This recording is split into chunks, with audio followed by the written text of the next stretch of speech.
Friend कल हम लोग ने जो है सिंधु घाटी सभ्यता में उसका क्या कहते हैं, उसमें जो प्रजातियों तक हम लोग जो कवर कर चुके थे कि सिंधु घाटी सभ्यता में कितनी प्रजातियां हैं, कौन कौन सी प्रजातियां पाई गई हैं।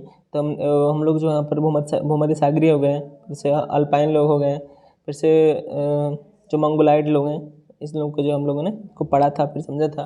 फिर आज से हम लोग स्टार्ट करेंगे ना, नेक्स्ट स्टार्ट करेंगे हड़प्पा सभ्यता का विस्तार। अगर इसका विस्तार कहाँ से कहाँ तक हुआ है, तो हड़प्पा सभ्यता का विस्तार जो है निम्नलिखित है। ठीक है, आप इसे देखिएगा। मैं आपको बता दूं कि हड़प्पा जो सभ्यता है, ठीक है, वो आधुनिक पाकिस्तान, अफगानिस्तान एवं भारत में है। मैंने पिछले में बताया था आपको, जो हम नामकरण में जो देख रहे थे। तो हड़प्पा सभ्यता जो है वो आज के जो आधुनिक पाकिस्तान है ना, वहाँ से, फिर अफगानिस्तान से, भारत से प्राप्त हो। इसको मैं बना देता हूँ हल्का सा। ठीक है, पहले का भारत हम लोग का ऐसा भारत जम्मू कश्मीर वाला नहीं था। तो यहाँ से जो है ऐसे सिंधु घाटी सभ्यता रही है, हड़प्पा सभ्यता रहा है। तो यहाँ से अफगानिस्तान हुआ है, फिर यहाँ से पाकिस्तान है, फिर ये भारत है, फिर यहाँ से गुजरात है। ठीक है, आगे देखेंगे। हड़प्पा सभ्यता के सर्वाधिक स्थल जो है भारत में पाए गए हैं एवं सबसे कम अफगानिस्तान में पाए गए हैं। भारत में हड़प्पा सभ्यता के सबसे अधिक जो है स्थल जो है गुजरात से प्राप्त हुए हैं। मैंने कल भी बताया था कि जो भारत में जो सबसे अधिक जो स्थल प्राप्त हुए हैं ना, वो गुजरात राज्य से प्राप्त हुए हैं। और पीसीएस वाले एग्जाम में ऐसे क्वेश्चन पूछ देते हैं कि भारत में आप कहाँ से प्राप्त हुआ है सबसे अधिक स्थल, तो आप बताएंगे कि जो है ये गुजरात से प्राप्त हुआ है। अब तक सिंधु घाटी सभ्यता से जो है 1028 स्थल पाए गए हैं। ठीक है, या खोजे गए हैं, जो भी कह लीजिए। सिंधु नदी के किनारे अत्यधिक विकसित शहर मिले हैं, क्योंकि नदी के किनारे, भाई जाहिर सी बात है कि नदियों के किनारे जो है भी, नदियों के किनारे ही जो है एक जनसंख्या के जो है उभरने का जो है वो बहुत एक अच्छा माहौल होता है, क्योंकि वहाँ पर आपको जल जो है मिल जाता है, फिर से उपजाऊ भूमि मिल जाती है। इसलिए नदियों के किनारे ही शहर मिलेंगे। आज भी हम लोग एक बात नोटिस करेंगे, भारत ही नहीं बल्कि किसी भी देश में जो भी शहर मिलेंगे ना आपको, बहुत अच्छी या बहुत जो वीआईपी शहर आप जो कह लें, जो आज विकसित हो चुके हैं, बड़े बड़े जो नगर हैं, महानगर हैं, तो वो नदियों के किनारे ही हैं। नदियों के किनारे होने से कई फायदे हैं, क्योंकि आप देखिए बनारस को देख लीजिए, हम लोग का जो वाराणसी है, फिर गंगा नदी के किनारे देखिए कितना फला फूला है। स्टार्टिंग में क्या हुआ रहा होगा कि यहाँ पर लोग आए होंगे जब जनसंख्या कम रही होगी, तो नदियों के किनारे ही रुके होंगे। जब अब मैंने आपको बताया था कि पाषाण काल में जो है लोग कैसे घूम रहे थे, पत्थरों पर, गुफाओं पर, ऐसे वृक्षों पर, तो घूमते घूमते फिर इन लोग जो है खेती की ओर आए होंगे। तो खेती कहाँ होगी, जहाँ पर उपजाऊ भूमि होगी, और वो जो है नदी के किनारे से जो है उपजाऊ भूमि फिर आपको कहीं नहीं मिलेगी। ज्योग्राफी में आप लोग पढ़ते होंगे कि जो बांगर और खादर जो है वो ज़मीन जो है बहुत उपजाऊ होती है, तो वहाँ पर लोग खेती करते हैं, कृषि करते हैं। इसलिए जो है जो हमारे जो मुख्य जो शहर है ना, वो नदियों के किनारे ही प्राप्त होते हैं। इसलिए जो सिंधु घाटी सभ्यता में भी क्या हुआ कि जो सिंधु नदी है उसके किनारे ही लोग रहेंगे, तो वहाँ पर लोग रहे, फिर वहाँ से विकास किए, फिर वो शहर बना। तो सिंधु नदी के किनारे ही अत्यधिक विकसित शहर मिले हैं। तो यहाँ मिलेंगे भी, कोई भी नदी किनारे आपको क्या मिलेगा, शहर कहाँ मिलेगा, विकसित जो है वो नदी के किनारे ही मिलेगा, क्योंकि वहाँ पर पर्याप्त मात्रा होता है। कोई आप कुछ ऐसा उद्योग भी काम करना चाहें तो फिर आपको पानी की आवश्यकता होगी, कुछ अन्य भी काम है तो बिना जल के आप कर नहीं सकते। और उस समय आपको मैं बताता हूँ कि बोरिंग वाला सिस्टम तो था नहीं ना। आज हम लोग जैसे बोरवेल कर लेते हैं जहाँ मन करे वहाँ पे, तो ऐसा सिस्टम तो रहा नहीं होगा। तो उस समय के लिए आप कल्पना कर सकते हैं कि उसमें आपके लिए क्या सहारा होगा, पानी होगा। पानी कहाँ से प्राप्त होंगे, नदियों से। तो वहीं से लोग जो है पीते होंगे जल उसका, फिर यूज़ करते होंगे दैनिक जीवन में जो भी है। फिर बाद में ऐसे विकास हुआ होगा, फिर लोग कुआं के बारे में समझे होंगे, ऐसे ऐसे विकास होता है। तो जो मुख्य शहर है वो कहाँ मिलते हैं, जो है सिंधु सभ्यता के जो महानगर है एक तरह से कह लीजिए, तो वो नदी के किनारे मिले। तो किस नदी के, सिंधु नदी के किनारे जो है अत्यधिक विकसित शहर मिले हैं। इसे जो हम लोग प्रथम नगरीय सभ्यता भी कहते हैं, मैंने कल भी बताया था आपको। तो आप यहाँ से देख लीजिएगा सिंधु घाटी सभ्यता में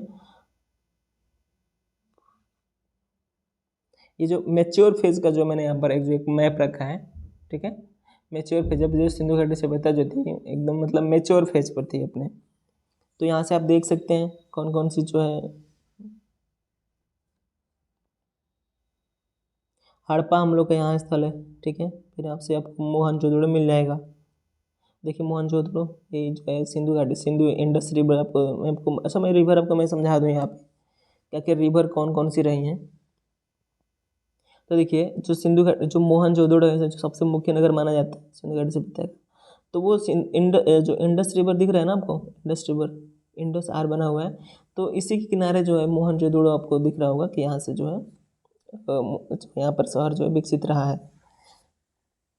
जैसे हड़प्पा सभ्यता है, ठीक है, किसके जो है यहाँ पर रावी नदी के पास में है, फिर ये सतलज नदी है, फिर यहाँ से ब्यास नदी ऐसे आ रही है, फिर यहाँ से रवि नदी आ रही है, फिर जाकर सिंधु घाटी सभ्यता में मिल जा रही है, फिर चिनाब आ रहा है, फिर से झेलम आ रही है, फिर इंडस रिवर आ रही है।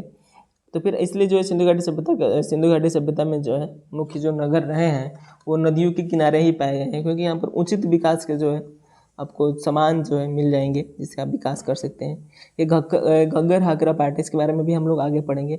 ये कालीबंगा है, ठीक है, जो राखी गढ़ी जो हम लोग का मिला है ना वो स्थल यहाँ से है। फिर से यहाँ पर रोपण है, ठीक है, ये मांडा जिला, इसको हम आगे पढ़ेंगे जरूरत आएगी तो आप बिल्कुल घबराइएगा। हाँ, एक चीज़ हम लोग देखेंगे कि जो हम लोग जो हड़प्पा सभ्यता में, सिंधु घाटी सभ्यता में कह लीजिए, तो सबसे इम्पोर्टेंट क्या है कि यहाँ का जो डायरेक्शन है, ठीक है, आखिर मतलब वो कौन से स्थान जो है किस ओर मिला है, तो ये हम लोग देखेंगे। तो सिंधु घाटी सभ्यता में हम लोग ऐसे भारत का मैप ऐसे बनाए हैं, ठीक है,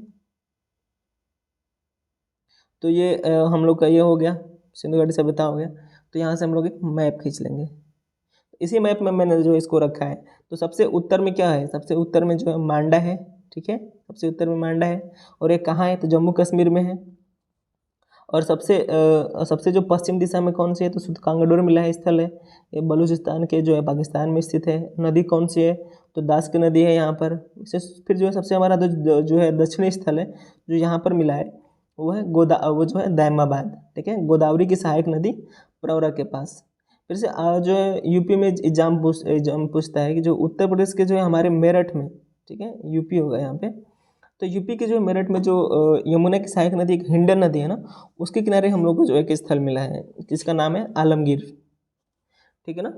तो इस चीज़ को आप याद रखिएगा क्योंकि इसका डायरेक्शन जो होता है बहुत इंपॉर्टेंट है, तो आप इसको एक बार देख लीजिएगा। ये मैप में भी आपको दिखा दूँ मैं कहाँ कहाँ से ये लोग मिले हैं। तो यहाँ से सबसे जो उत्तरी स्थल है, मैंने बताया कि जो मांडा है, एक मांडा दिख रहे हैं आप लोग, जम्मू कश्मीर में मिलेगा, ठीक है, यहाँ पर मांडा मिलेगा। फिर आप इसमें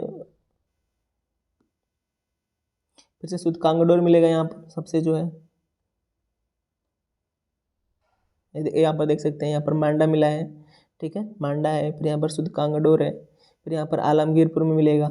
फिर से हम लोग का जो है दायमाबाद जो सबसे जो है उत्तर में जो मिलेगा यहाँ पर। तो ये जो है हम लोग का ऐसे जो है 4 स्थल हैं जो इसके चौहद्दी को जो दिखाते हैं कि आखिर जो है सबसे उत्तर में कौन है, सबसे दक्षिण में कौन है। तो ये जो समझना इंपॉर्टेंट है, तो आप इसको याद रखिए, जो है याद करिएगा एग्जाम के लिए, क्योंकि ये बहुत ज़्यादा इंपॉर्टेंट है, ठीक है ना। आगे चलते हैं हम लोग।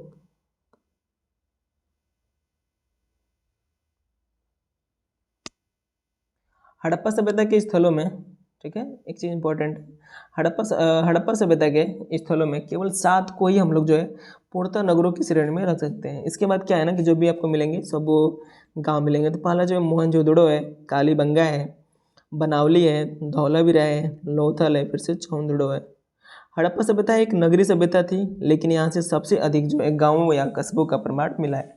यानी सिंधु घाटी सभ्यता जो है हम लोग उसको प्रथम नगरीय सभ्यता तो कहते हैं, ठीक है ना, लेकिन यहाँ से जो है सबसे अधिक क्या मिले हैं, गांव मिले हैं। अगर इसका पूरा जो है अध्ययन किया जाए तो हम लोग को क्या मिला है, यहाँ से जो है सबसे अधिक जो है गांव मिले हैं, सबसे अधिक शहर नहीं मिले हैं, शहर मात्र 7 ही मिले हैं। हड़प्पा सभ्यता के उत्खनन से प्राप्त सामग्री में सबसे अधिक सामग्री जो है मोहनजोदड़ो से प्राप्त है, क्योंकि मोहनजोदड़ो मुख्य नगर था इसलिए यहाँ से प्राप्त है। हड़प्पा सभ्यता में सबसे अधिक जो जनघनत्व जो है वो घग्गर हाकरा जो है पार्ट में मिलता है। यहाँ पर सबसे अधिक जनघनत्व रहा है। अभी मैंने पिछले विषय में मैप में आपको दिखाया था घग्गर हाकरा पार्ट के बारे में। अच्छा, एक बात याद रखिएगा, जो दायमाबाद है ना, जो हमारा सबसे दक्षिणी स्थल है, तो इसको हम लोग भगवत राय भी कहते हैं। कई एग्जाम में ऐसे पूछा भी है कि ये जो है भगवत राय के बारे में। तो हड़प्पा सभ्यता के समुद्र तटीय क्षेत्र। अच्छा, एक चीज़ मैं इंपॉर्टेंट चीज़ आपको मैं बता दूं कि हड़प्पा सभ्यता के जो है समुद्र तटीय जो क्षेत्र है, यानी जिसको हम लोग बंदरगाह कहते हैं, तो ये एग्जाम में पूछता है कि जो है कौन कौन से हैं। तो आपको एग्जाम में अगर पूछते कि लोथल जो है कौन से जो है समुद्र तटीय है या नहीं है, तो आप इसे आप बता सकते हैं यहाँ से। तो सूतकांगडोर है, सोतकाको है, बालाकोट है, अलादीनो है, कुंतासी है, लोथल है। तो ये जो हमारे जो स्थल है ना, तो ये जो स्थल कौन से हैं, समुद्र तटीय क्षेत्र वाले हैं। तो आप इसको भी याद रख लीजिएगा, ये भी याद करना बहुत ज़रूरी है। 2-3 बार पढ़ेंगे तो आपको याद हो जाएगा। आपका जो भी जो स्थल मैंने पढ़ाया है, आपको मैप में कहीं ढूंढने के जाने की ज़रूरत नहीं है। आप यहाँ से आप देख सकते हैं, बहुत चीज़ आपको मिल जाएगी। जैसे चौंद्रो मिल जाएगा, कोटदीजी मिल जाएगा, फिर कालीबंगा है, बनावली है, फिर से जो है आपको इम्पोर्टेंट चीज़ है राखी गढ़ी है, ठीक है ना। फिर आलमगीरपुर है जो हम लोग के यूपी में मिला है, जो उस मैप में नहीं दिखा रहा था। फिर सूतकांगडोर है जो नदी किनारे मिला है, ठीक है। ये सब जो है आप इसे याद रखिएगा, क्योंकि एग्जाम के लिए बहुत ही इंपॉर्टेंट होते हैं। एग्जाम में से क्वेश्चन पूछते हैं, तो आप फिगर में आप देख लीजिएगा इसे। अच्छा, इसका जो है PDF मैंने टेलीग्राम पर शेयर कर दिया है, आप लोग इसे चेक कर सकते हैं, देख सकते हैं और रीडिंग कर सकते हैं। यहाँ पर आप यहाँ भी देख सकते हैं, ये फिगर देखिए बहुत इंपॉर्टेंट है। आप इस मैप को आसानी से मतलब हल्के मत लीजिएगा। आप इस मैप से पढ़ेंगे ना तो आपको बहुत जल्दी समझ में आ जाएगी और चीज़ें याद भी रहेंगी। तो जो चीज़ें मैंने ऊपर जो मैंने पढ़ाया है ना, आप इसमें ढूंढिएगा। इसमें ना हो तो क्या करिए, आप गूगल कर लीजिए, सिंधु घाटी सभ्यता का मैप कर लीजिए, उसमें डेट डाल दीजिए, आपको गूगल पर आसानी से मिल जाएगा। और उसमें जो अपने इसको जो है नोट्स बनाइएगा, और वहाँ से जो आपको देखिए सोतकाको है, कुंतासी है, ठीक है। तो इसको भी आप याद रखिएगा, लोथल है। तो सारी चीज़ें आपको मिल जाएगी। तो मैंने कई मैप यहाँ पर लगा रखे हैं, ठीक है। तो जो आज क्लास का जो सबसे इम्पोर्टेंट टॉपिक है ना, हम लोग यहाँ से चलते हैं हड़प्पा सभ्यता के स्रोत में। तो स्रोत आपको पता है कि जो है सिंधु घाटी सभ्यता हो या कोई भी सभ्यता हो, यहाँ पर स्रोतों का बहुत ही ज़्यादा महत्व है। तो इन स्रोतों को हम लोग कैसे पढ़ेंगे, मैं समझाने जा रहा हूँ। तो स्रोत जो होते हैं, हमको पता है कि स्रोत 2 प्रकार के होते हैं, पुरातात्विक स्रोत और साहित्यिक स्रोत।